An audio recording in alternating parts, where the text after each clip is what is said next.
Você gosta de passear, não gosta? Mas você gosta de trabalhar? Ó, mentira é pecado, hein? Hoje é dia de Santa Ceia. E eu vou pregar algo que é incomum. Eu vou pregar sobre trabalho. Acabou a alegria, viu? Sentiu como é que é? Você sentiu como é que são as coisas? Dá uma olhada pro seu irmão, fala assim, hoje o pastor vai pregar sobre trabalho, fala com ele aí.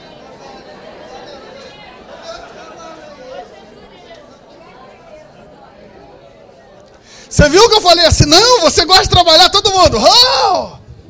Quando eu falei assim, hoje eu vou pregar sobre trabalho, não teve um glória a Deus. Não teve um nada, nem uma manifestação de misericórdia, nem de nada. Mas é interessante, irmãos, como é que Deus às vezes me dá umas palavras estranhas para pregar. Né? E para Jesus, para hoje a gente está tomando a Santa Ceia, para a gente estar fazendo parte do corpo e do sangue de Cristo, Jesus teve que trabalhar muito por você e por mim, não é verdade? Ele não só veio à Terra, ele não só veio a esse mundo para cumprir, encarnar Deus num ser humano, ou seja, a Bíblia diz que o Verbo se fez carne. Não só Deus agora encarna e vem como Jesus, representando a divindade de Deus na terra e cumprindo todo o propósito, mas também quando ele começa o ministério dele aos 30 anos de idade, ele quando era criancinha não foi batizado, falando em criancinha, as crianças de 2 a 10 anos podem ir para a escola bíblica, sem correr. Mas ele é batizado. Você sabia que Jesus foi batizado com 30 anos de idade, aproximadamente? A Bíblia diz, a Bíblia evangélica, a Bíblia católica diz a mesma coisa.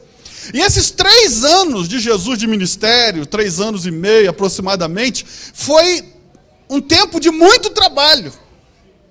Um tempo de intenso trabalho. E hoje eu quero falar sobre trabalho. Eu quero falar algumas verdades sobre o trabalho, olhando pela ótica bíblica.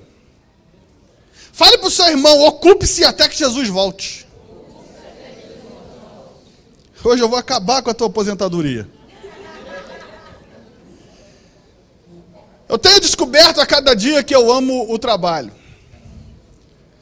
Depois da mensagem de hoje, você vai amar o seu trabalho. As pessoas querem conquistar as coisas sem trabalhar, sem ter esforço nenhum. As pessoas não querem se esforçar para chegar a algum lugar, elas querem simplesmente chegar. Se de preferência alguém pagar a passagem delas, melhor, Deus abriu as portas. Na verdade, as pessoas, elas querem alguma coisa, elas, quando são crianças, eu sei que faz muito tempo, mas tente se lembrar dessa época. Quando você era criança, você virava para o seu pai e dizia, pai, eu vou na lua. Pai, eu vou ser astronauta. O Mateuzinho falava que ia ser jogador de basquete da NBA. E que ia ganhar muito dinheiro e comprar carros importados para mim e para a Raquel. Que Deus ouça isso. E a gente sonha, Eu, por exemplo, quando era criança, irmão, cada um tem seu sonho, não ria. Mas o meu sonho era comprar uma caixa de engraxate sem engraxate. O negócio era trabalhar. Eu já te falei, meu negócio era trabalhar para ganhar dinheiro. Eu levava isso tão a sério que eu já falei aqui, eu vendia folheto de evangelismo. Vendia, literalmente. Eu ia nos vizinhos ao lado, batia e falava, você quer comprar? E naquela época eram alguns centavos e as pessoas tinham pena de mim, graças a Deus. E aí eu vendia folheto de evangelismo. Eu criei o evangelismo pago. Tu acredita nisso? O importante é o reino ser levado às pessoas. E eu nunca pensei em, não, tem que trabalhar, eu não quero. E desde pequeno, eu pensava assim, pô pai, você podia comprar uma caixa de engraxate para mim, para eu ser engraxate. Meu negócio era trabalhar, era ganhar dinheiro, era fazer alguma coisa. Eu comecei a trabalhar com 11 anos de idade. E hoje em dia é difícil colocar uma criança para trabalhar, porque a lei atrapalha. Ela diz que que não pode, 16 anos e tal, não sei o quê, como é que vai ser o caráter? Como é que foi o teu caráter? Quantos aqui começaram a trabalhar antes dos 15 anos de idade? Olha só. Tu acabou tua mão, não? Você é o que é hoje, e eu não estou falando isso. Não, se você pode pagar para esse teu filho barbado estudar até 55 anos, é problema teu. Entendeu? Mas o que eu quero te dizer é que o trabalho perdeu o valor. Eu estava pensando assim, eu me cobro muito sobre as coisas que eu faço. Eu também, como alguns sabem, eu dou consultoria, e além de ser pastor. E eu estava pensando sobre a parte pastoral. As coisas, ela tem que ter esforço para você chegar a algum lugar, inclusive nas coisas de Deus. Não adianta Deus fazer uma promessa que você vai ser uma grande cantora ou um grande cantor se você não correr atrás. Se você não for fazer curso para consertar essa voz ruim. Se você, não adianta, você tem que fazer alguma coisa, você entende? E quando a gente olha para o nosso dia a dia, e eu estava pensando nisso, eu falei assim, esse ano eu comecei meio devagar, mas aí eu sentei para dar uma olhada. Porque a gente tem que fazer uma reflexão de vez em quando. Hoje é dia 9 de março. Eu estou falando a data porque eu não sei, de repente vai que esse negócio acontece, vai para a TV só em junho, aí não faz efeito. Mas 9 de março. Eu estava fazendo as contas de quantas mensagens eu preguei. Essa é a 13ª hoje, nesse ano. Eu estava fazendo as contas e foi bom porque eu estava achando que estava pouco demais. Até sexta-feira eu li 6 livros. Li quase 2.000 páginas, até dia 9 de março. Amanhã eu começo o 7º livro.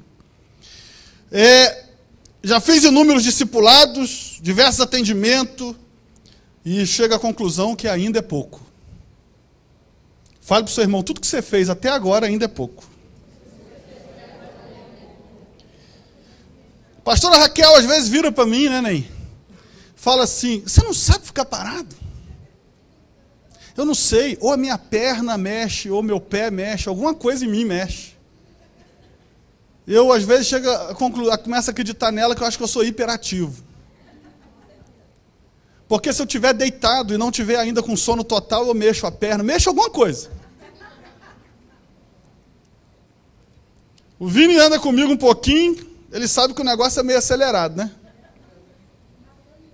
Almoço é só depois que acabou tudo. Às vezes é 7 da noite. Então hoje eu vou falar um pouquinho de trabalho. À luz da Bíblia. Que o importante é o que a Bíblia diz. E eu queria que você abrisse a sua Bíblia no Evangelho de Lucas, capítulo 19. Evangelho de Lucas, capítulo 19.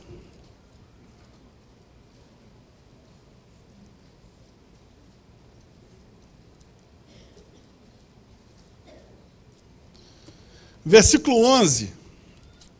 Esse texto, essa semana, falou tanto ao meu coração, que eu li essa semana quase 500 páginas só para fazer essa mensagem. Lucas 19, versículo 11. Porque eu nunca tinha visto esse texto da maneira que eu vou compartilhar ele com você. Se achou, diga amém. Evangelho de Lucas 19, 11. Diz assim a Bíblia: e ouvindo eles essas coisas, ele prosseguiu e contou uma parábola. Quem era esse ele? Era Jesus. Porquanto estava perto de Jerusalém e cuidavam que logo se havia de manifestar o reino de Deus. Disse, pois, certo homem nobre partiu para uma terra remota, a fim de tomar para si um reino e voltar depois. Repita comigo, tomar um reino e voltar depois. Versículo 13, e chamando 10 servos seus, deu-lhe 10 minas, e disse-lhes, negociai até que eu venha. Repita, negociai até que eu venha. Mas os seus concidadãos aborreciam-no, e mandaram após ele embaixadores, dizendo, não queremos que este reine sobre nós. E aconteceu que, voltando ele, depois de ter tomado o reino, disse-lhe que lhe chamassem aqueles servos, a quem tinha dado o dinheiro, para saber o que cada um tinha ganhado, negociando. E veio o primeiro dizendo, Senhor, a tua mina rendeu 10 minas. E ele lhe disse, bem está, servo bom, porque no mínimo foste fiel, sobre 10 cidades terás autoridade. E veio o segundo dizendo, Senhor, a tua mina rendeu 5 minas. E a este disse também, sê tu também sobre 5 cidades. E veio o outro dizendo, Senhor, aqui está a tua mina, que guardei num lenço, porque tive medo de ti, que és homem rigoroso, que tomas o que não pusestes e cegas o que não semeaste. Porém ele lhe disse, mau servo, pela tua boca te julgarei. Sabias que sou homem rigoroso, que tomo o que não pus e colho o que não semeei? Por que não puseste, pois, o meu dinheiro no banco, para que eu vindo exigisse-o com juros? E disse aos que estavam com ele, tirai-lhe a mina, e dai ao que tem 10 minas. E disseram-lhe, Senhor, ele tem 10 minas. Pois eu vos digo que a qualquer que tivesse ele há dado, mas ao que não tiver, até o que tem lhe será tirado. E quanto àqueles meus inimigos que não quiseram que eu reinasse sobre eles, trazei-os aqui e matai-os diante de mim. É um texto sobre uma parábola e é um texto muito específico. Nós ouvimos falar de algumas parábolas sobre talento e sobre minas. E, na verdade, quando nós olhamos, nós lembramos sempre da parábola que nos é mostrada nos evangelhos, que mostra que um ganhou um talento, o outro ganhou 2 e o outro ganhou 5. Lembra disso? Mas nesse texto aqui é um texto muito mais amplo. Nos outros textos, nas outras parábolas, geralmente chamaram 3 pessoas, mas nesse chamaram 10 servos. E para cada um deu a mesma quantidade, deu uma mina. Por isso que esse texto é especial. Se você olhar o versículo 13 diz, e chamando 10 dos seus servos, deu-lhe 10 minas. Ou seja, a quantidade dada para cada um dos 10 foram iguais. O que mudou foi a disposição em trabalhar. Esse texto ele fala muito mais do que os outros textos. Porque alguém que recebe 5 minas ou 5 talentos, como diz em outro evangelho, é de se esperar que ele alcance 10.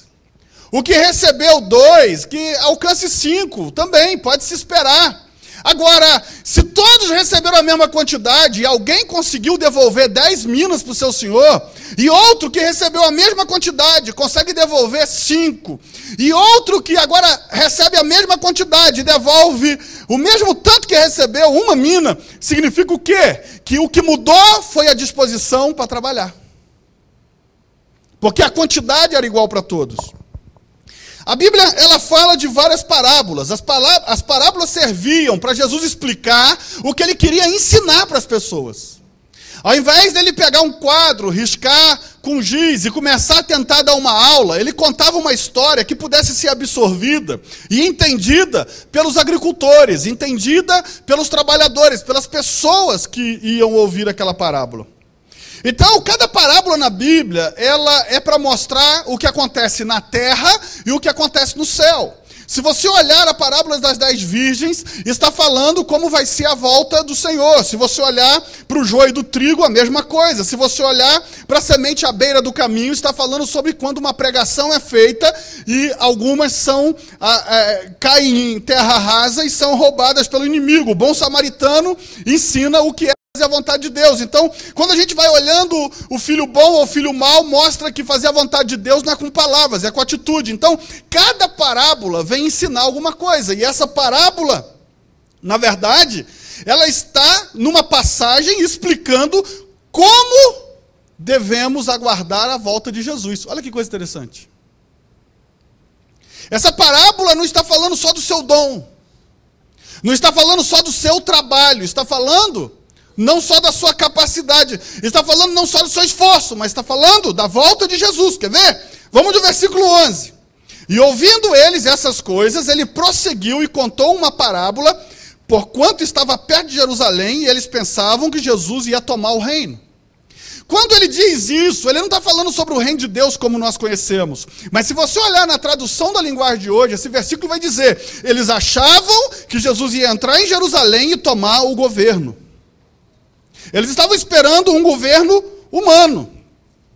Se você olhar o versículo 12, a explicação é: certo homem nobre, que é Jesus, partiu para uma terra remota a fim de tomar para si um reino. Então está falando a respeito do que ia acontecer em Jerusalém. Ele ia entrar lá, ele ia morrer, ele ia ressuscitar, ele ia para o céu e ele ia voltar.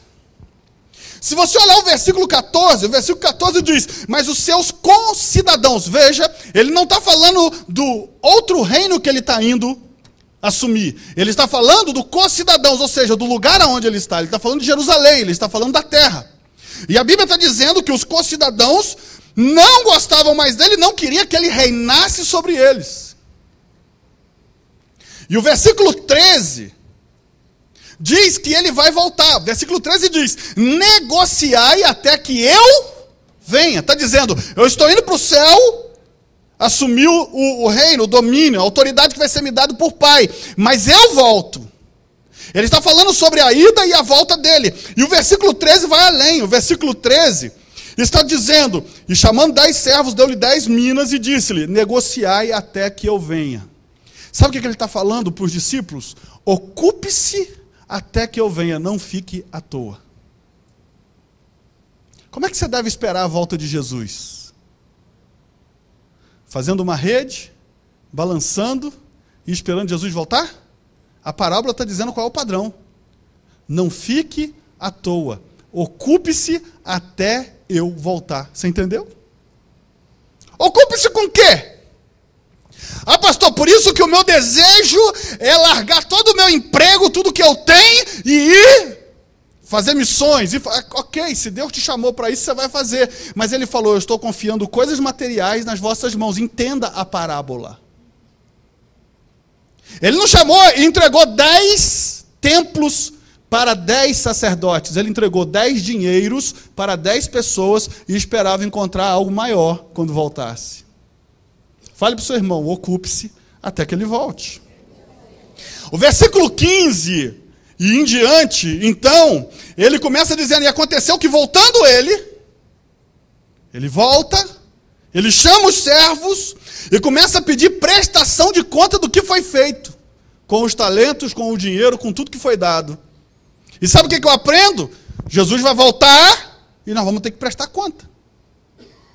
E a Bíblia está dizendo: depois que ele presta conta, ele vai dando recompensas de acordo com o trabalho de cada um. Então, outra coisa que essa parábola fala é o quê? Vai haver recompensa para o seu trabalho aqui na terra. Problema: tem gente que é crente só na igreja. Porque entende que o trabalho não é uma coisa espiritual. Você deve ser cristão de tempo integral, não é de tempo parcial. Não, eu sou cristão terça, quinta e domingo, à noite. E mais especificamente, até o horário do culto. Porque depois, se pisar no meu pé, eu rodo a baiana. Ah, pastor, faz qualquer coisa, só não pisa no meu calo. Ei, meu irmão, estou aqui para te dizer hoje que você é cristão de tempo integral. Eu estou para te dizer hoje que até no teu trabalho você é cristão. Na hora que puxarem o teu tapete nas coisas que você faz, você é cristão. Alguns veem o trabalho como uma maldição, já viu isso? Tem gente que fala: tem que matar o cara que inventou o trabalho. Abra sua Bíblia em Gênesis 2 e nós vamos ver o trabalho à luz da Bíblia. Gênesis 2, versículo 15. Gênesis capítulo 2, versículo 15. Olha que coisa interessante. Gênesis 2, versículo 15. A Bíblia diz assim: e tomou o Senhor Deus, o homem, e o pôs no jardim, para ficar na vida boa, namorando Eva, e jogando, pegando um estilingue, e acertando todo passarinho que passava. Pegando uma espingarda de chumbinho, porque todo homem, criança, toda criança, menino, é doido para ter uma espingarda de chumbinho. Eu sei disso. Mas a Bíblia diz que pegou Deus o homem e pôs no jardim do Éden para fazer o quê? O que está escrito aí? Para quê? Traduzindo, trabalhar. Tem gente que acha que no céu é o território dos à toa. Não, pastor, estou doido para ir para o céu. Ficar chutando pedra de ouro. Porque se a rua é de ouro, a pedra tem que ser de ouro, certo? Então, eu estou doido para ir para o céu, ficar dando bico em pedra de ouro. Uma vez eu arranquei a unha do meu dedo mindinho, quando eu era criança, chutando uma pedra que estava colada no muro de chapisco.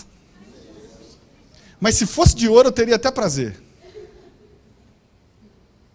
Tem gente que acha que o céu é lugar de gente à toa. Não, Senhor, eu não aguento mais trabalhar, me leva para o céu. Deus está falando, eu vou te ensinar o que é trabalhar. Se você olhar, trabalho dentro da palavra de Deus, dentro da Bíblia, repita comigo, Deus criou o trabalho. Então nunca deseja que morra o cara que inventou o trabalho. Foi Deus que criou o trabalho. Gênesis capítulo 2, versículo 5, diz, toda planta do campo ainda não estava na terra, e toda erva do campo ainda não brotava. Por quê? Ainda o Senhor Deus não tinha feito chover a terra. Por quê? Não havia homem para lavrar a terra. Deus podia fazer brotar? Podia. Deus podia simplesmente mudar e falar, não precisa lavrar a terra nem guardar, simplesmente vai brotar na hora que eu regar a terra. Mas Deus inventou o trabalho. Se você não concorda com isso, reclama quando você chegar lá, se você chegar lá. Então, o trabalho já existia antes da queda do homem, irmão. Trabalho não é uma maldição que Deus falou, você desobedeceu, agora vai ter que trabalhar. Você já viu como é que os pais fazem com as crianças? Você vai ter que trabalhar. Não é assim? A gente já cria uma cultura que o trabalho é uma desgraça na vida do nosso filho. Depois fala, meu filho é vagabundo. Não sei de onde que ele tirou isso. Mensagem subliminar. Você dizendo para ele, você vai ver, quando você crescer você vai ter que trabalhar. É tipo assim, castigo. Fala que seu irmão trabalha, não é castigo. Antes da queda do homem já tinha trabalho. Por que alguns ficam deprimidos porque não tem nada para fazer? Pare e pense. Vamos pensar, vamos dar uma de psicólogo aqui. Estou tão deprimido, pastor. Sabe, eu não estou mais com vontade de nada. Pergunta, você está fazendo o quê? Para ter tempo de ficar deprimido. Por que a gente fica deprimido às vezes porque não tem nada para fazer? Porque você não foi feito para ficar à toa. Está deprimido? Vai trabalhar. Se mata. Mas não se suicidando, cortando, não. Se mata de trabalhar. Eu sou pastor, sou consultor, mas uma coisa eu não sei, ficar parado, irmão. Que dificuldade que eu tenho para ficar parado. Durante a semana, então, eu acho um desperdício ficar na frente da televisão. Final de semana também, mas principalmente durante a semana. Se eu estou assistindo o pastor Silas Malafaia, aí tudo bem, aí eu acho que eu estou ganhando meu tempo. Se eu estou assistindo uma pregação, tudo bem. Agora, parado lá, para ver filme é de vez em quando. Sabe por que isso acontece? Sabe por que você fica entediado quando não tem nada para fazer? Porque você não foi feito para ficar à toa. É bíblico. Eu e você não fomos feitos para ficar à toa. Por isso, no carnaval, até para a casa da sogra você foi, para não ficar sem fazer nada. Vamos falar a verdade, irmão. Quantos aqui, não responda, por favor, pra você não ficar com vergonha, mas quantos aqui foram para casa da sogra porque não tinha nada para fazer? Até a sogra serve. Até a sogra serve quando não tem nada para fazer. Por quê? Porque você não foi feito para ficar à toa. A parábola, vamos voltar para a parábola que Jesus falou. Eu vou voltar, mas ocupe-se até que eu volte. Se você olhar Gênesis 3, versículo 17, quando Adão peca, A Bíblia diz, e Adão disse, visto que atendestes a voz da tua mulher e comeste da árvore que eu te ordenara, aí a mulher vai falar assim, não, pastor, mas a mulher veio para ficar à toa.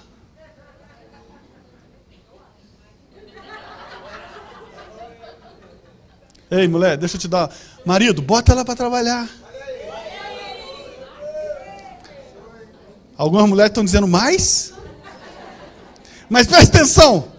A Bíblia disse que Adão... Não, a Bíblia, o senhor acabou de falar, pastor. Deus botou Adão para trabalhar. Ele falou assim, não, mas eu preciso de botar uma pessoa para ajudar ele. Aí a mulher foi feita. Então, para de atrapalhar teu marido, por favor. Você foi feito para ajudar. O cara está com um plano. Você vai lá e joga um pá de cal em cima do plano dele. Olha, se ele não for pegar o teu dinheiro, deixa ele dar com os burros na água. Aí ele vai aprender. Quando ele vier assim, me empresta um dinheirinho, sai fora que é furada. Ou então faz um contrato e lança no SPC depois. Agora, sai fora que é furada. Se você olhar para a Bíblia, aí Adão, a mulher recebe, todo mundo grava qual é o castigo que vem sobre a mulher depois que o pecado entra no mundo. Ah, você vai dar luz com dores. Sabe o que significa? Ganhava neném sem ter dor. Você sabe o que devia ser? A mulher está lá com o neném aqui, não está sentindo dor nenhuma, não está sentindo enjoo, nem com vontade de comer melancia, 3 horas da madrugada, nem com vontade de dar um soco no marido, desejo, soco no marido, nem com vontade de nada, simplesmente ela pode jogar um vôlei que o corpo dela aguenta, que é tudo normal. E aí quando ela peca, o castigo não é ter um filho. Grave isso. Não, agora só de castigo você vai ter um filho. Não. Deus falou, você vai ter filho com dores. E para o homem? Ninguém grava qual foi o castigo do homem. O cara só vira e fala assim, vai ter que trabalhar. A Bíblia diz aqui, ó, e Adão disse, visto que atendeste a voz da tua mulher e comeste da árvore que eu te ordenara que não comesse, maldita é a terra por tua causa, não é o trabalho que é maldito. É a terra. E em fadiga obterás dela o sustento durante os dias da tua vida. Sabe o que significa? Vai ficar cansado de trabalhar. Mas o trabalho não está amaldiçoado, continua sendo abençoado por Deus. E diz, no suor do teu rosto vai comer. Agora, a terra vai produzir espinhos que vão te ferir, mas vai continuar dando fruto. Olha que coisa. Entenda que não foi o trabalho que foi amaldiçoado, foi o solo que foi amaldiçoado. Agora, além da terra ter que dar boas coisas, ia dar espinho também. Antes da queda, trabalhar não cansava, irmão. O castigo sobre o homem é justamente se cansar no trabalho. Quando diz que comerá da erva do campo, mesmo depois desse castigo, está dizendo que a terra continua sendo obrigada a dar fruto na semente que você planta. O seu trabalho é obrigado a gerar fruto, entenda isso. O seu trabalho, biblicamente, é obrigado a gerar fruto na sua vida. Então, diga para alguém, não reclame de trabalhar. Seu Deus criou o emprego. Criou o trabalho. Porque emprego tem um monte de gente que quer, né? Trabalho não. Gênesis, segunda verdade sobre trabalho na Bíblia. Gênesis 1, versículo 26. E fique tranquilo que eu vou chegar em algum lugar, tá, irmão? Você deve estar pensando, meu Deus, acaba com isso logo, não aguento mais, eu já estou cansado, amanhã de manhã eu já vou para o trabalho. Gênesis 1, 26 diz, e disse Deus, façamos o homem a nossa imagem, conforme a nossa semelhança. Deus te fez semelhante a Ele. Repita comigo, Deus colocou em nós a imagem dele. De um Deus trabalhador. Você é feito a imagem, porque o pessoal só sabe falar, eu sou feito a imagem de Deus, meu irmão. A criação, eu tenho que ter autoridade sobre as coisas. Autoridade sobre as coisas. As coisas têm que me respeitar nesse mundo. Mas a Bíblia está dizendo que você é feito imagem e semelhança, inclusive nessa parte de Deus. A Bíblia diz que, se você olhar, a Bíblia fala no capítulo 2, versículo 2, e havendo Deus acabado no 7º dia a sua obra, ele descansou. A Bíblia diz que Deus fez os céus e a terra, ele não mandou fazer. Ele mesmo fez. Porque ele é um Deus de trabalho. Esse é o DNA do nosso Deus, trabalho. Aí, a Bíblia diz, em 6 dias ele fez a terra, no 7º ele descansou. Ele não deu ordem para, anjos, criem a terra. Deus se ocupou de fazer a terra. Ele mesmo fez. Alguém lembra aqui qual que é o 4º mandamento dos 10 mandamentos? Alguém lembra? Não lembra, porque também nem eu ia lembrar se eu te perguntasse, se você me perguntasse. Mas eu só sei porque eu estudei. Êxodo 20, versículo 8. Capítulo 20 de Êxodo vai falar sobre os 10 mandamentos. Versículo 8 vai falar qual é o 4º mandamento. Lembra-te do dia de sábado para santificar. 6 dias trabalharás e farás toda a tua obra, mas no 7º dia é o dia do Senhor teu Deus. Qual que é o 4º mandamento? Aí é que está. Será que é guardar o sábado ou trabalhar 6 dias? Pare para pensar.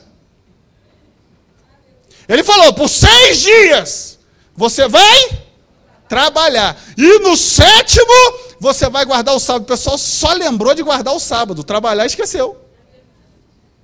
O 4º mandamento não está falando sobre descanso só, está falando sobre trabalho. Tem gente que quer que segunda seja sábado, que terça seja sábado, que quarta seja sábado. Você já viu como é que a gente faz as contas do sábado? Feriado na sexta. Quinta, a gente vira, hoje é sexta. Amanhã é sábado, depois vai vir o domingo. 2 sábados, olha que maravilha. É assim ou não é? Não, mas o 4º mandamento está dizendo, não é sobre descanso, é sobre trabalho.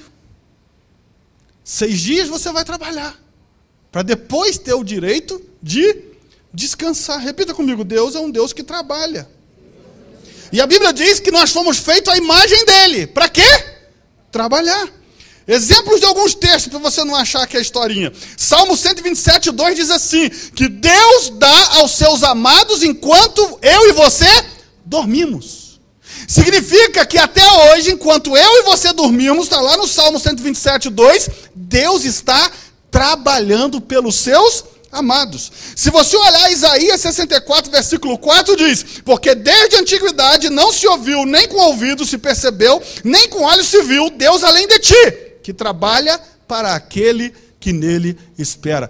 Sabe por que Deus quer que você trabalhe? Porque ele não descansa, ele está trabalhando agora. João 5,17, Jesus disse, meu pai trabalha até agora e eu também. O pessoal estava falando, você não vai parar para o almoço? Meu pai trabalha até agora. Deuteronômio 8, versículo 18, diz, Deus é quem te dá força para adquirires riqueza. Ele não está dizendo que Deus te dá riqueza, ele está dizendo que ele te dá força. Ele está dizendo, vai trabalhar, que eu vou te dar força. A Bíblia está dizendo, irmão, Deus colocou em nós o DNA dele. E o DNA dele, dentro do DNA dele, tem trabalho. Repita comigo, não reclame de trabalhar. Seu Deus é trabalhador.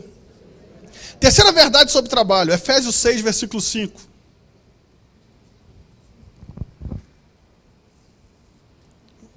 Efésios 6, versículo 5.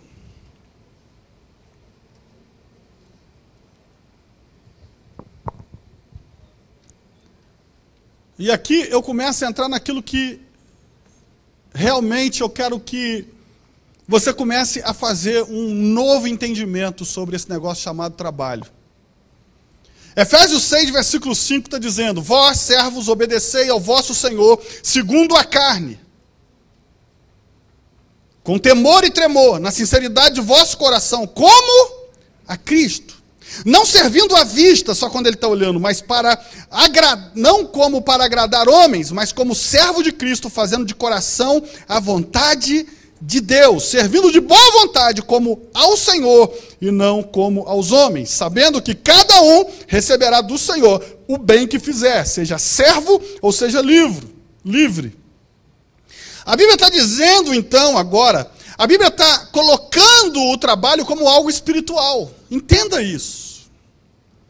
Eu preciso hoje te mostrar que aquilo que você faz é tão espiritual quanto eu estou fazendo aqui agora. Eu quero te mostrar que quando a Bíblia, no Efésios capítulo 5, capítulo 6, versículo 5 e diante, está dizendo, quando você estiver trabalhando, você vai estar fazendo, não porque o seu patrão está vendo, mas porque Deus está vendo. Você não vai estar fazendo só para agradar o teu patrão, mas para agradar Deus. Fale para o seu irmão, trabalho é algo espiritual para a sua vida. Repita comigo, dê o seu melhor, entendendo o que você faz para Deus. O seu trabalho não é inferior às coisas. O seu trabalho é algo que Deus colocou assim, quando você está trabalhando, eu estou vendo. Deus não está vendo só quando você está de mãozinha levantada no teu quarto e orando, Senhor, Senhor, Senhor. Deus não está vendo só na hora que você está aqui na igreja adorando com o ministério de louvor. Deus não está vendo só na hora que você está entregando o seu dízimo e sua oferta. A Bíblia está dizendo, o que Paulo está dizendo é muito mais profundo. Ele está dizendo que o teu patrão pode até não estar te vendo lá, mas os olhos de Deus estão sobre o seu trabalho. Estão te prejudicando? Faça o seu melhor, porque é algo espiritual. Deus está olhando para o seu trabalho. E a Bíblia diz que é Ele que vai recompensar. Talvez alguém esteja pensando, que mensagem esquisita hoje, pastor, que negócio estranho. Não, irmão, não é estranho não. É que já passou da hora de nós entendermos que o nosso emprego é o nosso púlpito. Passou da hora de você entender que tão certo como essa igreja espiritual, aonde você trabalha, também está envolvido o mundo espiritual lá. Está na hora de nós, como trabalhadores nesse mercado, aonde for que a gente trabalha, entender que esse emprego é o nosso púlpito e o nosso serviço é a nossa pregação. Está na hora da gente entender. Precisamos entender que o nosso emprego, a nossa empresa é um campo missionário. Aonde tem pessoas que eu nunca vou poder pregar para eles, mas você está lá. E você é um agente do céu. E aquele lugar foi preparado para você transformar aquele lugar. Porque o trabalho é uma coisa que Deus que inventou. E te colocou exatamente aonde você está. Porque Ele sabia que eles não iam me ouvir aqui nessa noite. Mas vocês estão lá para com o seu trabalho. Para com aquele púlpito que está lá com aquelas ferramentas. Você trabalhar entendendo que você está pregando para aquelas pessoas. O que eu estou pregando não é nada estranho. Nunca existiu tantos cristãos na terra. Nunca existiu tantos cristãos na cidade de Petrópolis. Nunca existiu tantos cristãos nos supermercados e nos bancos. Em toda a história da humanidade nunca existiu tanto crente igual hoje. Mas nós precisamos entender que nós estamos lá para trazer transformação naqueles lugares. Não adianta só ter crente, tem que haver transformação. As pessoas têm que olhar para nós e ver dentro do nosso trabalho Cristo nas nossas vidas. Tem que olhar para mim e para você e ver as nossas reações e não entender as nossas reações. E é isso que eu estou falando sobre o seu trabalho, o seu serviço se transformar numa pregação sem palavras. Você não vai falar nada. A Bíblia fala que Paulo disse que nós somos como cartas vivas. É como crentes, como bíblias ambulantes, aonde as pessoas vão ver as cartas que Deus escreveu no nosso coração. Fale para o seu irmão, aquele trabalho é um púlpito. E o seu serviço é a pregação. Tem que haver transformação onde estamos, irmãos. Não adianta só ser crente, tem que ter transformação. O diabo fica tentando separar. Fica tentando mostrar, não, mas trabalho é uma coisa que Deus não se mete, não. Efésios 6, versículo 5. Deus está olhando o que você está fazendo no seu trabalho e Ele está dizendo, não faça porque o seu patrão está vendo, faça porque eu vou te recompensar, porque eu estou vendo. Você tem que sair hoje daqui gravando, o que eu faço é espiritual. O que eu faço também é espiritual. Deus te deu um púlpito para pregar. De segunda a sexta e alguns de segunda a sábado. Fale para o seu irmão, nós somos crentes de tempo integral. Alguns a gente olha, alguns agem como se tivesse sido salvo apenas para o céu. Já viu isso? eu estou salvo para o céu. Não, você está salvo para a terra. Você está salvo para o céu e para a terra. Para aqui, você ter um papel para desempenhar para o Senhor. As pessoas não dão o seu melhor e querem o melhor, já viu isso? O texto nos manda fazer com qualidade de entrega. Não porque o nosso patrão merece, mas porque Deus merece o que nós vamos entregar. Você entendeu isso? Grandes vitórias são conquistadas quando pessoas comuns executam tarefas. O que seria, antigamente, dos navios, com seus canhões, se não tivesse ninguém para remar? Tarefas pequenas, mas que podem garantir vitórias. Ei, meu irmão, ninguém está falando sobre o que você faz, está falando sobre a importância do que você faz no reino espiritual. Paulo disse, faça como para o Senhor Jesus. Se você entender que o que Paulo disse é para mim e para você e para o nosso trabalho, quando eu for dar consultoria para alguém, eu vou fazer o meu melhor, porque eu não estou fazendo porque estão me pagando, eu estou fazendo porque o Senhor está vendo, e é para Ele que eu entrego o melhor. Você entende isso? O trabalho vai ser mais agradável. Uma vez eu ouvi uma narrativa de uma pessoa que entendeu isso aqui, e ela relata o seguinte, que ela gostava do serviço que ela fazia, mas tinha uma coisa que ela detestava. Mas quando ela entendeu o que fazia para Deus, ela passou a ter prazer naquilo que ela detestava, porque Deus estava vendo. Valorize seu trabalho. Quem é fiel no pouco poderá receber muito mais do que a gente está recebendo hoje. Quando você dá o melhor de você, você está apto para receber o melhor de Deus. Não espere uma promoção no seu trabalho se você só faz o que você é pago para fazer. Vá além, e Deus vai te dar mais. Mas meu patrão não está vendo. Você não entendeu nada. Efésios 6 está dizendo, Deus está vendo. Encante seu cliente. O testemunho mais poderoso em seu local de trabalho é cumprir com a excelência bíblica. Como assim as pessoas cumprem o seu chamado diante de Deus? Tem um cara chamado Charles Spurgeon que ele diz, o segredo para o nosso trabalho ser bem sucedido é, repita comigo, devemos trabalhar como se tudo dependesse de nós. Sabe o que significa isso? Devemos trabalhar assim, se eu não fizer essa parte, tudo cai. Segunda coisa que ele diz, orar como se tudo dependesse de Deus e não do meu trabalho. E a terceira coisa que ele fala para a gente ser bem sucedido no trabalho é, dar a Deus toda a glória pelo resultado que você alcançou. Trabalhar como se tudo dependesse de você. Orar como se tudo dependesse de Deus. E quando vier a bênção de Deus, reconhecer que é Ele que te dá força para adquirir riqueza. Você está entendendo isso? O trabalho é muito importante. O que na verdade Spurgeon está dizendo? Ele está dizendo algo que está na Bíblia. O trabalho é importante para você crescer. Mas não se esqueça que Pedro lançou a rede, mas quem mandou os peixes para a rede foi Jesus. Dê o seu melhor, porque Ele vai fazer o melhor dele na sua vida. Você não estará pronto para fazer tarefas grandiosas se você não souber cumprir tarefas humildes. As pessoas sonham em pregar para uma multidão, mas não prega para o colega do lado, que senta na mesa do lado do trabalho. Eu não estou falando para você ser um crente chato, que pensa numa coisa chata, é um crente chato. Não estou falando para você ser um crente chato, só tem assunto a respeito de Deus. Não, aproveite as oportunidades que o Espírito Santo te dá. Aproveite. As pessoas querem ser grandes empresários, mas não sabem começar simplesmente fazendo bem feito para o seu patrão.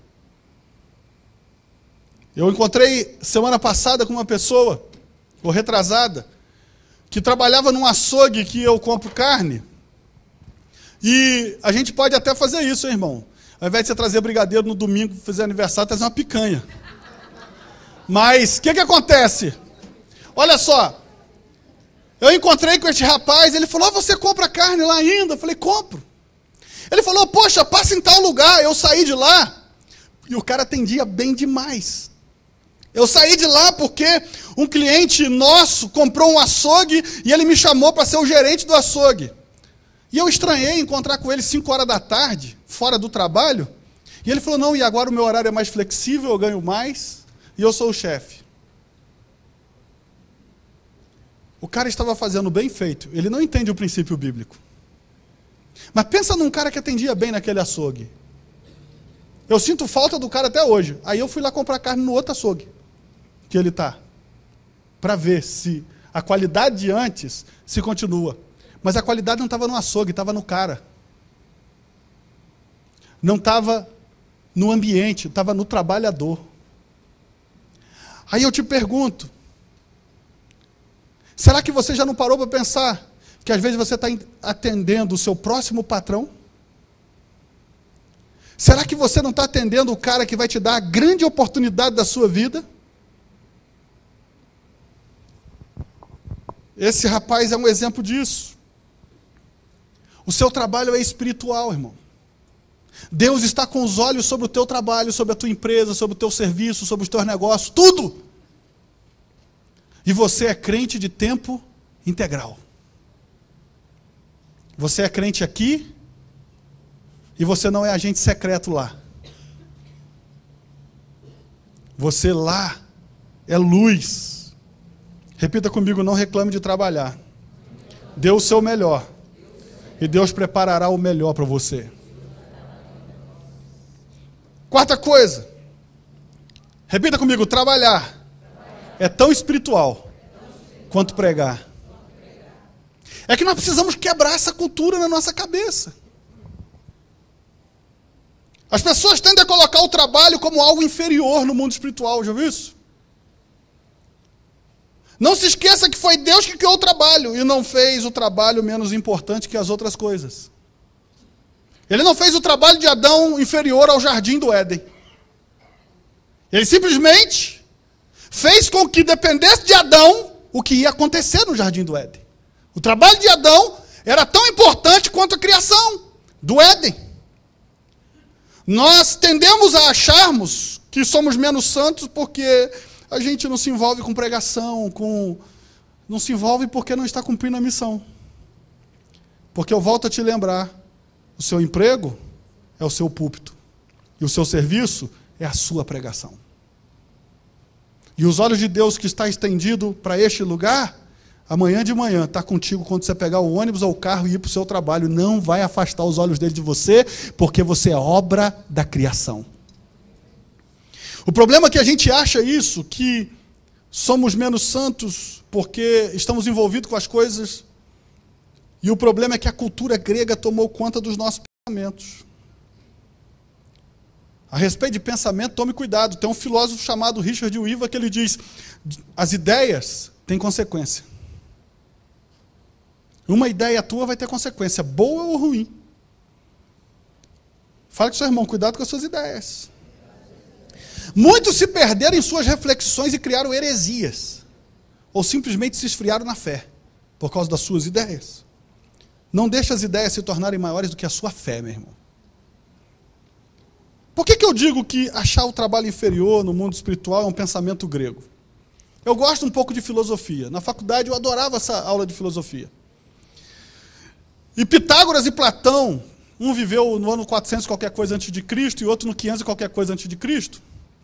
Eles difundiram um pensamento filosófico que nos levou a ver o mundo material de forma negativa. Vai estudar os escritos dele. A partir de alguns pensamentos deles, o trabalho físico era visto como alguma coisa sem valor. Na medida que o império cresceu, os pensamentos gregos se infiltraram nas culturas, inclusive no cristianismo. Então, até os crentes criaram uma divisão entre o sagrado e o mundo secular. Botou uma divisão entre igreja e meu trabalho. Daí vem a ideia que devemos nos separar do mundo. Ao invés de sermos fermento do mundo, como Jesus mandou, ide. Porque vocês são o fermento do mundo.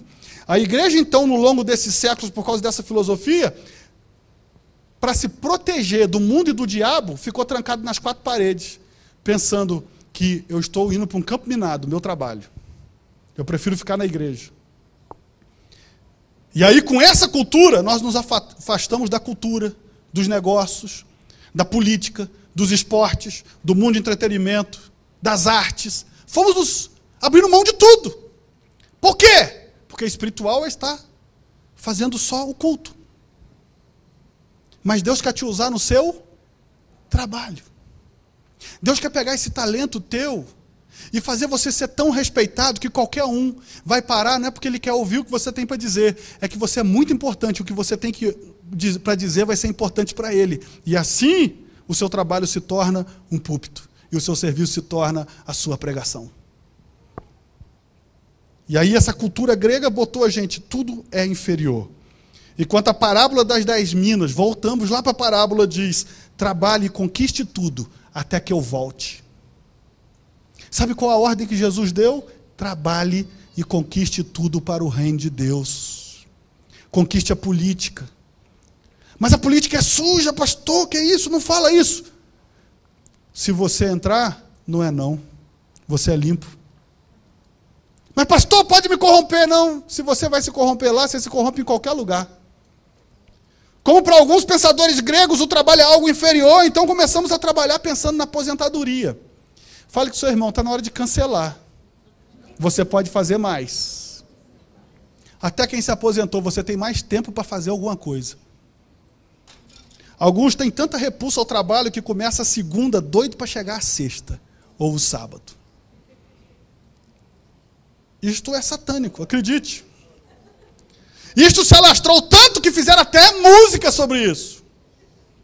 Desenvolvendo a cultura que o trabalho é a maldição.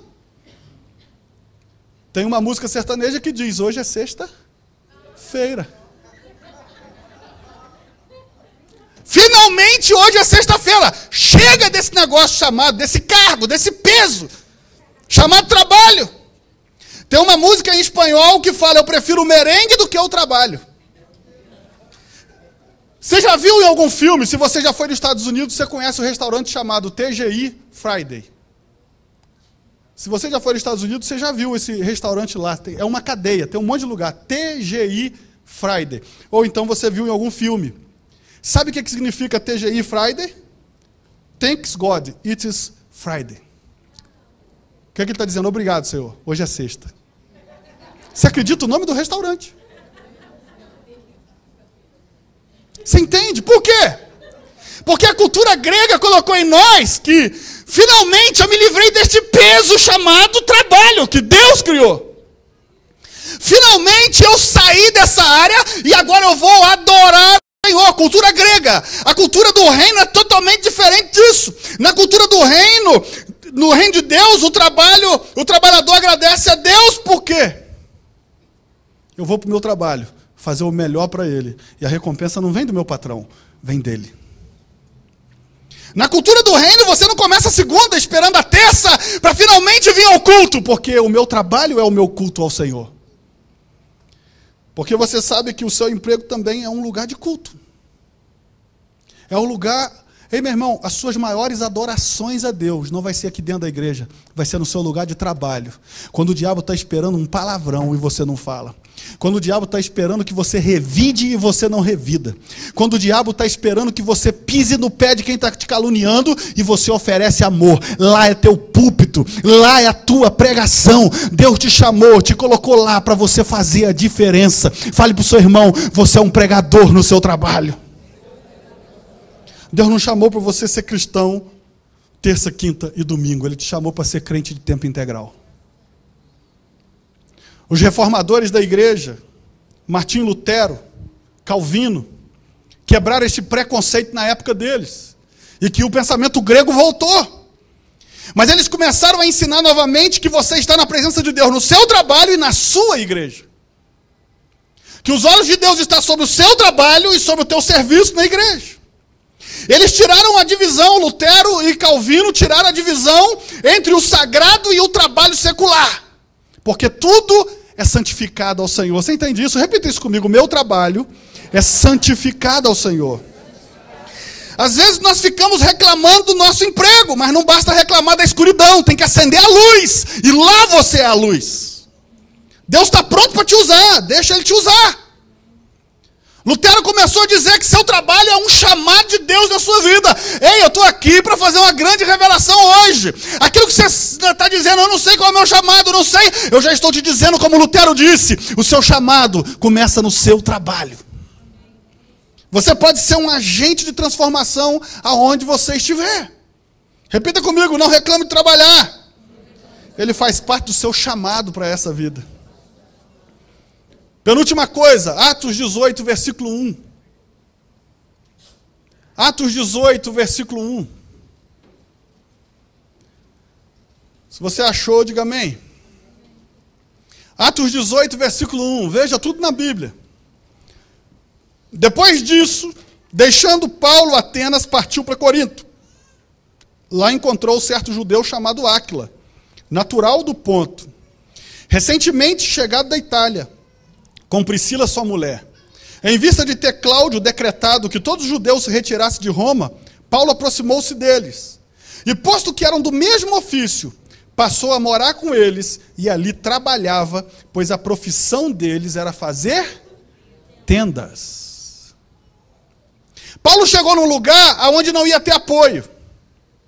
Ao invés ele dizer, não, eu sou o grande apóstolo Paulo, eu não posso, eu tenho que me dedicar à palavra. Se você continuar lendo esse texto, eles só iam para a sinagoga no sábado, de segunda a sexta o pau quebrava, ou de domingo, porque naquela época era diferente, o pau quebrava, e a Bíblia diz que eles trabalhavam até tarde, fazendo tendas. Sabe o que eu aprendo nesse texto? Repita comigo, nosso trabalho tem o propósito de expandir o reino de Deus. Ei, meu irmão, há um propósito maior para o nosso trabalho. Paulo está usando o trabalho que Deus criou, o talento que ele aprendeu de fazer tendas, para quê? Olha, não importa se aqui não tem uma igreja, nós vamos criar uma. Como? Com o nosso trabalho. Expandir o reino com o nosso trabalho. Existem alguns cristãos ao redor do mundo, e eu tenho lido sobre isso, que estão descobrindo o propósito do seu trabalho. Por exemplo, existem pessoas que trabalham na construção civil, que estão indo para o mundo muçulmano, criar empresas de construção civil, sem dizer que é servo de Deus, que é cristão sem nada, lá com excelência, entendendo que o trabalho é algo espiritual, começam a ajudar as pessoas além de trabalhar, e começam a convencer os muçulmanos sobre o cristianismo, expandindo pelo trabalho. Quantos médicos têm ido para lugares que não entra um pastor, porque não vai ser permitido, com desculpa de trabalho. E não é só desculpa, tem que trabalhar. E Deus vai abrindo as portas para o reino expandir, até que se possa ter uma igreja constituída naqueles lugares. Meu irmão, esse trabalho teu é desculpa para expandir o reino de Deus. Deus vai usar isso, vai usar esses recursos. Se você olhar em 1 Coríntios capítulo 4, versículo 12, Paulo diz, nos afadigamos trabalhando com as nossas próprias mãos. Se você olhar 2 Tessalonicenses 3, versículo 10, Paulo é tão rígido sobre o assunto trabalho que ele diz assim, porque quando ainda convosco vos ordenei isto, se alguém não quer trabalhar, também não coma. Paulo entendia o sentido espiritual do trabalho. O sucesso vem antes do trabalho só no dicionário. P-Q-R-S, aí vai vir o sucesso, T, trabalho depois. Só lá que vem antes do... Sucesso antes do trabalho é só no dicionário, e olhe lá.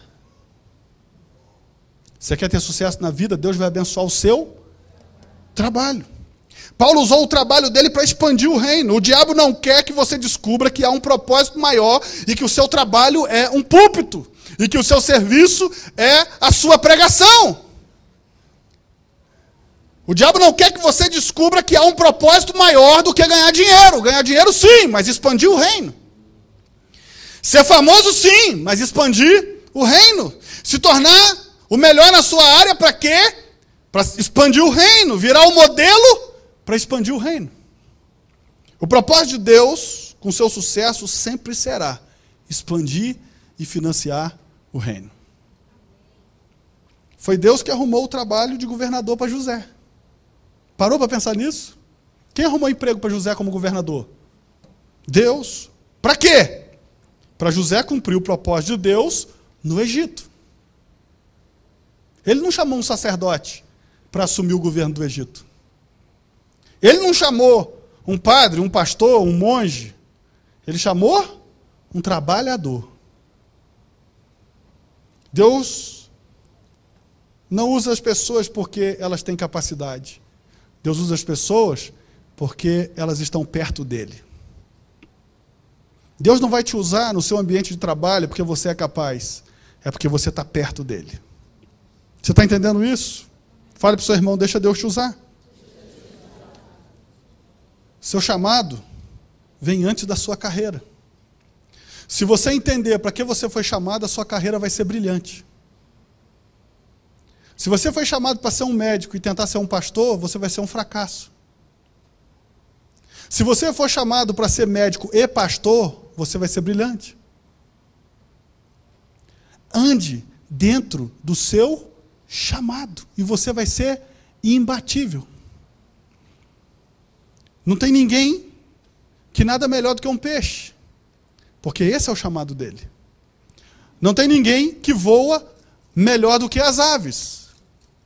A gente, para voar, tem que parar dentro de um avião, torcer para ele não cair. Por quê? Não é natural para nós. Para a gente não é natural. Você sabe onde é que você vai arrebentar a boca do balão? Naquilo que for natural para você. Tem coisa na nossa vida dando errado porque a gente está insistindo com aquilo que Deus não chamou a gente para fazer. A gente está insistindo e não está dando certo. Por quê? Não fomos chamados para aquilo. Acredite, não importa o que você faça na sua vida, você tem um chamado para fazer aquilo. Agora, ainda que não seja exatamente aquilo, preste atenção, José não foi chamado para ser escravo. Mas porque ele foi o melhor escravo que Potifar teve, ele pode ser o governador de Faraó. Você entendeu isso, meu irmão? Você pode não ter sido chamado para esse emprego que você está hoje, mas se você for o melhor desse emprego, Deus vai te botar para dentro do teu chamado e vai abrir o caminho através desse aí. Entenda uma coisa sobre chamado, porque tem gente que fala, meu chamado é cantar, pastor. Já viu isso? Meu chamado é pregar. Meu chamado é gastar dinheiro. Meu chamado, algumas mulheres se acharam aí, né? Meu chamado, porque mulher, preconceito, né? Tem homem que é muito mais gastador do que mulher. Lá em casa eu gasto mais do que a Raquel. Ela fala assim, compra isso para mim, eu vou lá e passo o cartão. Compra isso para mim, estou brincando. Mas eu gasto mais do que ela mesmo. Mas preste atenção numa coisa. A gente vai entender qual é o nosso chamado com alguém nos chamando. Posso te ajudar a descobrir o teu chamado? Comece a prestar atenção. O que as pessoas estão te chamando para fazer? Está captando? Olha só. Não vai haver chamado sem alguém te chamar. Pastor, meu chamado é para pregar. É?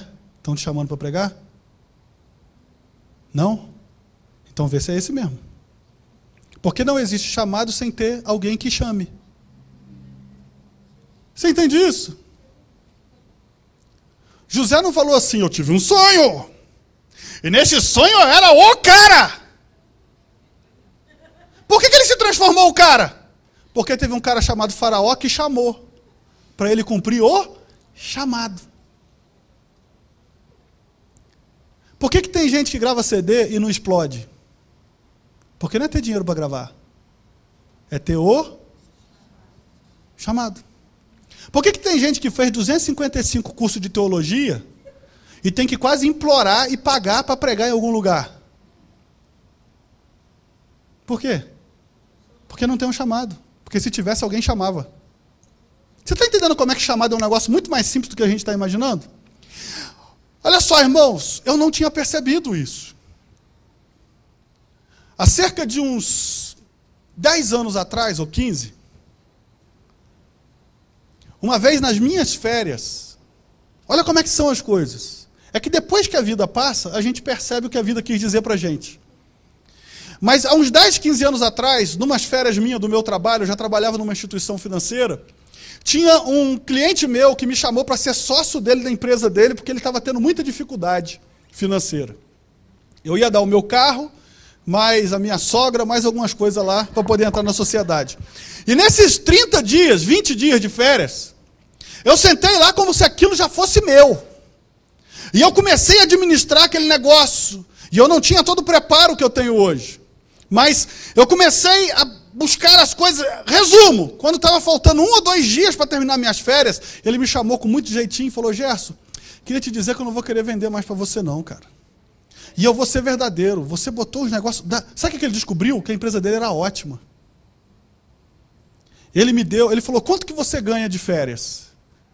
O teu salário com as férias. Eu falei assim: tanto. Ele me pagou 2 vezes mais. Então, de qualquer jeito, foi uma bênção de Deus, sim? Mas eu não tinha percebido que Deus estava me mostrando que havia um chamado fora da palavra. Da palavra que eu digo de ministério, de pregação. Sabe quando é que eu descobri de verdade esse chamado? Aqui na igreja. Há alguns anos atrás, não sei se 4 anos, 3 anos, não sei. Quando um irmão da igreja me chamou e disse que precisava de ajuda, porque ele foi abandonado no negócio dele lá, e que ele não sabia como ia fazer, e eu comecei a ajudar ele. E aí eu comecei a ver, e gente, esse negócio é legal. Eu gosto disso. Trabalho até de graça por isso. Mas recebendo é melhor, né? Mas eu gostei de ajudar as pessoas nas empresas dela. Eu comecei a perceber que no longo do tempo, todos os cursos que eu fiz, toda a faculdade, a especialização, tudo apontava para aquilo. Mas só quando a segunda pessoa me chamou que eu percebi isso. Porque um chamado tem que ter alguém que te chame. No teu emprego, comece a prestar atenção no que andam te chamando, porque pode ter a ver com o teu chamado. E aí hoje, eu sou consultor de empresas porque alguém me chamou e eu só entendi na segunda vez que me chamaram e eu vi. Eu posso ajudar as pessoas. Eu posso desenvolver um chamado além de pregar o evangelho. Eu posso ter acesso. Eu fechei em Minas um contrato com 3 empresários e no pacote foi: vamos fazer uma oração antes de ir embora? Está no pacote. Não importa qual seja a religião deles, eu sei qual é a minha. E foi lindo. Uma vez, a gente fazendo uma reunião, os 3 sócios chorando e um pedindo oração. Ei, meu irmão, o teu trabalho é tão espiritual quanto esse culto. Deus vai usar esse negócio que Ele criou chamado trabalho para você revolucionar a empresa que você trabalha. Você não vai ter essa crise existencial que hoje é sexta-feira. Você vai chegar e dizer: que bom que hoje é sexta-feira, vou descansar, ou sábado, não importa, mas ainda bem que o meu púlpito está lá me esperando na segunda-feira e eu vou pregar de novo a semana inteira. Comece a prestar atenção, não existe chamado sem você ser chamado. Comece a procurar entender o que Deus está dizendo. Ele não vai chegar para você e dizer: o seu chamado é ser médico. Ele não vai chegar aí para você e dizer: o seu chamado é trabalhar com leis. O seu chamado é ser um consultor. Não, ele vai levantar pessoas que vão te chamar para fazer aquilo. Pastor, eu não sei o que acontece comigo. Todo mundo vem e fica me pedindo conselho. E quando essas pessoas me pedem conselho, e elas se sentem bem, o seu chamado é ser psicólogo, vai fazer a faculdade. Você está entendendo? Eu estou tentando traduzir. Eu estou tentando traduzir para você entender que todos os dias tem pessoas te mostrando qual é o meu e qual é o seu chamado e a gente não está enxergando. Porque ser espiritual está na igreja, não. Ser espiritual é saber que os olhos do Senhor estão sobre toda a terra. A Bíblia diz que não tem como se esconder. Ainda que eu fosse à profundeza do mar, Ele estaria ali. Ainda que eu subisse até o mais alto do céu, Ele estaria ali. Graças a Deus, não tem como você se esconder do teu Senhor. Se te chamaram para alguma coisa, liga o alerta. Pode ser o sinal de qual é o seu chamado. Mas pastor, eu não gosto muito de fazer isso. Mas quando você descobrir o seu chamado, você vai amar fazer isso. Por que chamaram José e Daniel? Porque de alguma forma descobriram o talento neles para resolver coisas difíceis. Quando você atende ao chamado de alguém para fazer algo, você pode estar começando a caminhar na descoberta do propósito de Deus do seu chamado. Eu queria que você fosse para casa hoje Depois de uma mensagem tão esquisita como essa. Imagina um pastor parar uma mensagem de culto de ceia para falar sobre trabalho. Mas Deus falou isso comigo a semana inteira no meu coração. E sabe o que acontece? Chega em casa hoje, ao invés de ir curtir a deprê no Fantástico, que quando termina e dá aquela musiquinha, você fala, ai meu Deus, acabou o final de semana. Não. Agora eu vou descobrir, fazer uma relação, exercício, fazer uma relação. O que as pessoas andam me pedindo para fazer? Aí você vai descobrir o que o diabo anda pedindo você para fazer e o que Deus anda apontando para você, qual é o seu chamado na sua vida, além do que você já faz. Quando a gente descobre o nosso chamado, as pessoas pagam caro para ouvir o que nós temos para ouvir, para falar. Quando a gente descobre o nosso chamado, pessoas vêm de longe para poder ouvir o que você tem para dizer. Pare de ser a mula de Balaão empacada. E comece a tentar ouvir o que Deus está te falando com as pessoas te chamando. Não reclame de trabalhar. O seu trabalho é o caminho para o seu propósito. E a última coisa, repita comigo, meu local de trabalho é meu campo missionário. Irmão, tem pessoas sedentas lá no teu campo missionário, esperando só que você convide uma vez. Pastor, mas eu já convidei 5 vezes, ele não veio, mas a alma dele está clamando para você convidar mais 10 até ele aceitar. Ame seu emprego, ele não é uma maldição, ele é o seu púlpito. Se nós entendêssemos melhor que o nosso local de trabalho também é sagrado, como a nossa igreja, a gente ia pecar menos e testemunhar mais. Tem um cara que morreu no século XVII, chamado Laurence. Ele disse, meu trabalho é o local por meio do qual o reino de Deus vem e a vontade dele é feita. Não ache seu trabalho uma droga. Valorize. Ele é o caminho de Deus para o seu sucesso. Não existe 2 de você nessa terra. Só tem um de você. Não existe um clone de você.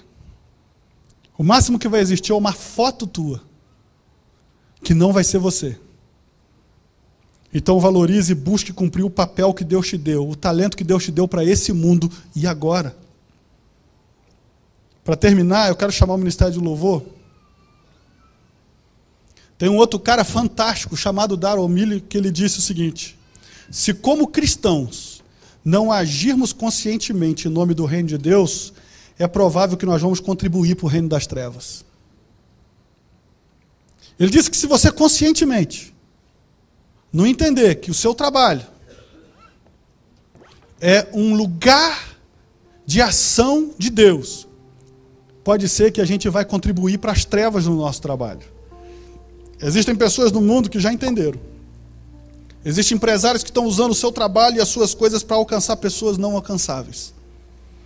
Assim como o apóstolo Paulo fez ao usar seu trabalho para o reino de Deus. Eu volto para terminar lá naquela parábola, onde Jesus está dizendo, antes de eu voltar, ocupe-se, expanda o reino no seu trabalho. Trabalhe e leve ao reino pessoas que estão à sua volta. Não esconda seu talento, invista-os, trabalhando até que eu volte. Eu quero que você grave uma coisa, eu não sou mais importante do que você porque eu prego e sou pastor. Isso é um pensamento grego. Abandone esse pensamento. Você é importante no que você faz, porque o Senhor te projetou para fazer isso. Eu sou importante no que eu faço, porque Deus me projetou para fazer isso. Você é importante no que você faz e eu sou importante para te cobrir de oração. Sabe qual a conclusão que eu chego? Juntos nós somos uma equipe de Deus para expandir o reino de Deus nessa terra. Você pode se colocar de pé?